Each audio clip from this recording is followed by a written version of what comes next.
How to play Skate 3 on PC with PS4 or PS5 controller. So first thing you want to do is download the RPC S3. So get the RPC S3 emulator from its official website. Then you want to install the PS3 firmware. So open the RPC to S3 and go to the file menu. Then select this install firmware button and choose the PS3 firmware file to install it. Then you want to add the game. So use the file menu again to select the add games and point to the emulator to your Skate 3 game file. Then you want to connect your controller.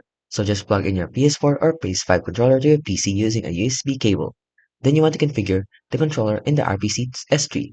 So just right click on the SK3 game in the RPC S3 menu and select Create Custom Configuration and go to the settings and then find the pads section.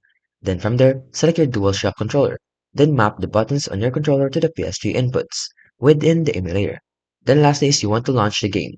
So you should now be able to play or launch Skate 3 from the RPC S3 menu and play with your DualShock controller or your PS4 or PS5 controller.